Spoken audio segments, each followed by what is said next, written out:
I am Dr. Celina Byers. I work for the Department of Instructional Technology here at Bloomsburg University.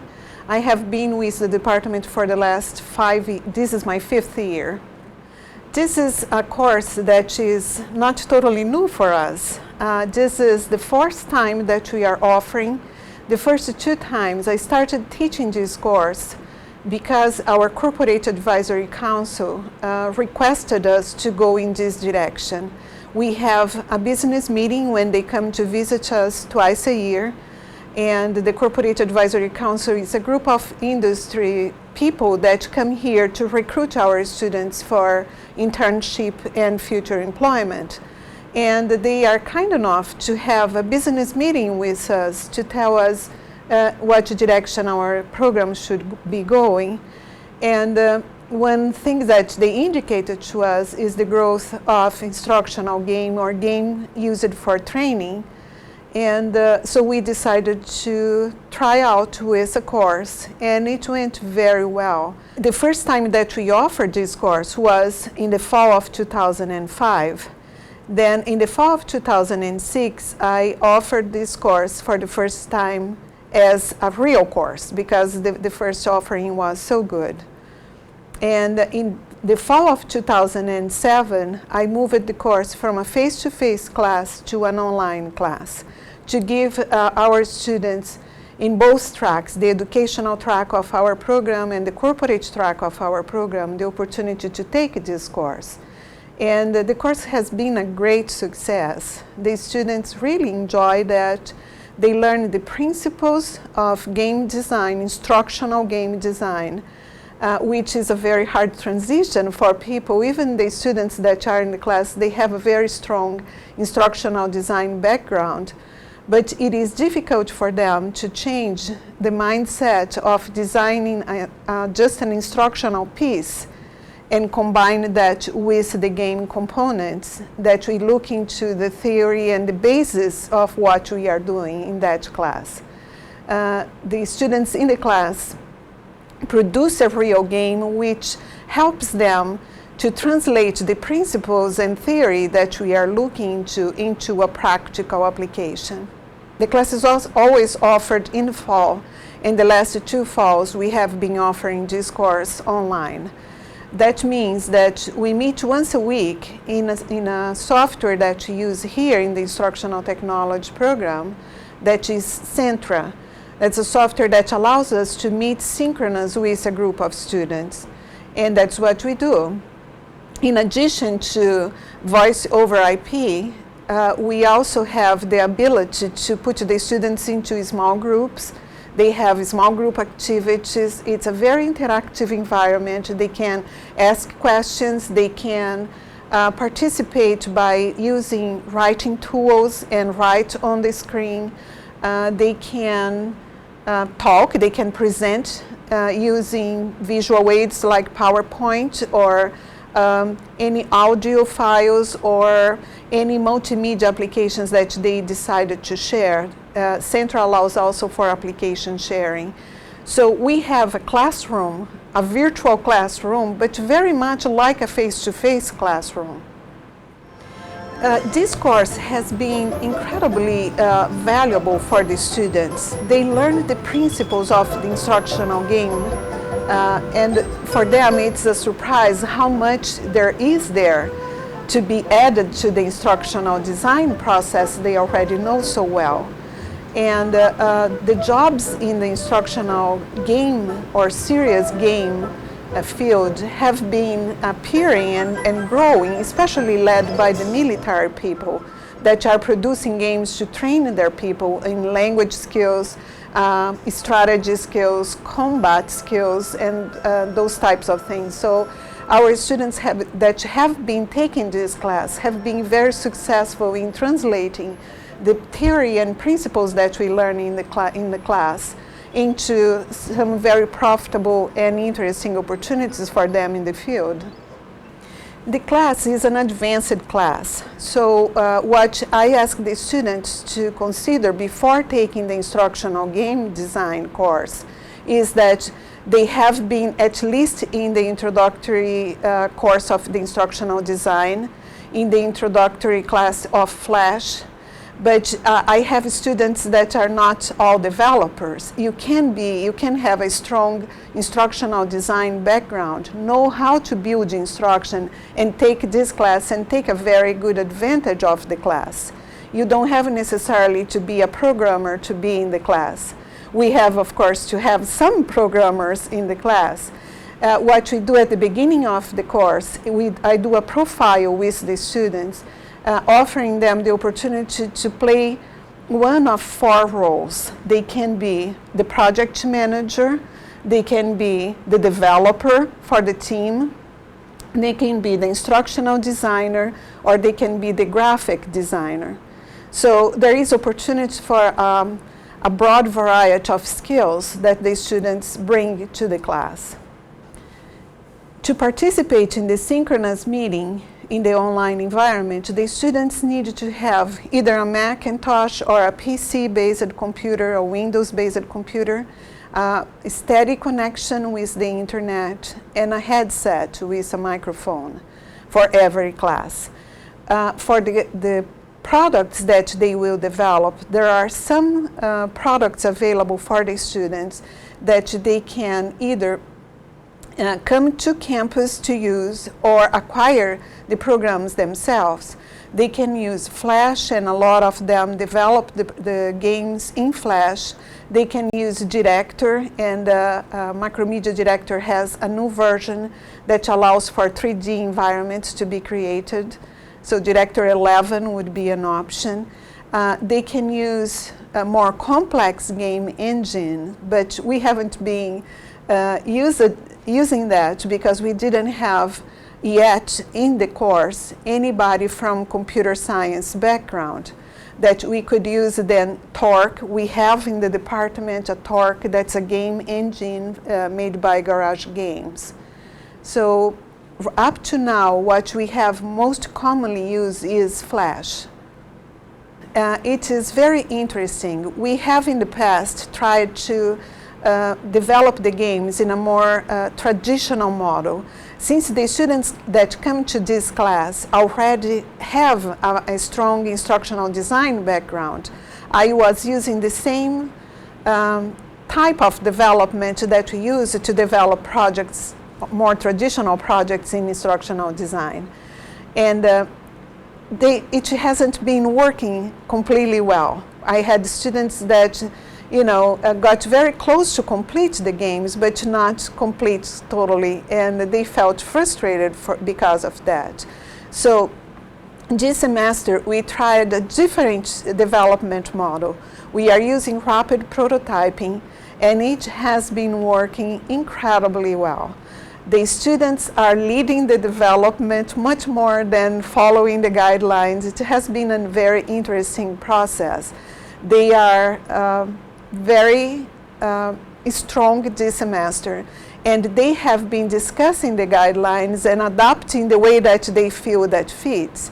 And for me, it has been a very interesting experience because I am very careful when I prepare a course. I produce a very detailed set of guidelines for the students, but because it was a new model, I knew that I would prepare the backbone of the course, but the course would have to kind of flow as it happens, and it has been a wonderful experience. We have 2 great projects being developed, and by the way that things are going, we are going to complete the project successfully, and everybody will be very happy, I think. The students normally authorize me to use the projects for other offerings of the course. And we have used it to demonstrate to our clients. Our department has not only the department, but we have also the Institute of Interactive Technologies, through which we develop training for organizations. And we have been using the board games and the digital games to show these organizations what is that our student body are able to do.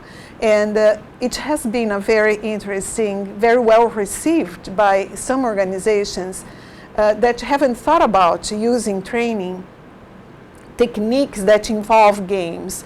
And by showing products that are already developed, it's much easier for them to understand and see how useful that can be and how effective that can be. So the games are showed on to our corporate advisory council. And in addition to that, we show to every organization that we have opportunity to.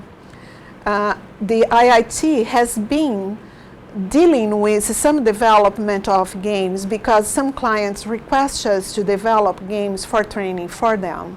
And we use the games as not only as examples, but also as some brainstorm ideas to initiate a project with a client. So it has been very useful, and the students' projects go long ways. And of course, each group take the games, and it's part of their portfolio that they are allowed to show to their future employers. I don't ask the students to develop a specific type of game. Since the course has been offered online, what I have been doing is I don't have individual projects anymore. The students have to complete 2 projects. Both are group projects. One, they can choose the first one. The first one can be a research paper that will give them a more solid basis to the development of the digital game. Or they can develop a board game, okay, or a card game, a non-digital game that will give the basis to test the rules and everything that will facilitate the development of the digital game. The digital game normally is developed through the digital game is developed to a client. We have external clients asking the students for the project. So they interact with the clients, they look for the needs that the client has and propose a solution that is a game-based solution to the problem that the client presents to them. Then they interface with the client in a sense of getting the client feedback on the various stages that they develop the products. They do formative evaluation. They do at least this semester they are doing at least 3 interactions with formative evaluation with a group of students that would be interested or can help us with testing the product. The students have been very flexible in finding people to do the formative evaluations for them. And they produce reports, present to the client, and decide on what are the next steps that they are going to be taking. We have worked with sovereign banks, for example. We have worked with Merck Pharmaceutical. We have worked internally for the department. I have a colleague here that has written a book, and in one semester, he asked if the students could develop games to help people to understand the content of the book that he produced. And what I do at the beginning of the semester is I give the students some options of projects, and they pick and choose what they want to do. So that's the way that we select the client. I have worked with a professor from another university that had a training-based game to be developed, and a group of students took this project in and developed a beautiful application for them. Before the course was online, the students also developed products on an individual basis, and for those projects they didn't have a client. They just chose a topic that they were interested in, chose a target population for that topic, and develop an application, an instructional game application to solve a problem. The games that the students produce in class serve as examples of instructional games that can be developed for future offerings of the course. In addition to that, I use the games of the students, and the students are so proud of it. In conference presentations that I do, and I always communicate with the students that I'm going, invite them to go with me. That would be fun, but I didn't have any students being able to go with me to a conference, but I present papers in conference about the process. This semester, for example, the class is leading to a great paper proposing the rapid prototyping as a much better solution than using the traditional instructional design model to develop instructional games. So for sure, I'm going to be showing the products that we are going to be producing this semester in future conferences. Hello, my name is Christine Hufford, and I am enrolled in the Instructional Technology program at Bloomsburg University. Our project for this semester is to create an instructional game that will explain to future students what kind of skills are needed to succeed in the Instructional Technology program. So me and my group, there's 5 of us. I am the developer, and we have a project manager, 2 instructional designers, and a graphic artist. So this is a prototype of our game. This is the second prototype, so it's still a work in progress. But here's the main frame. We do not have a title yet. So this screen actually shows the player what he or she will be doing throughout the game. These are the roles, just a general outline of different roles to complete the game. So then if you go back to the main menu, you can, the player will be able to click the Begin Journey button, and they will be able to choose a character.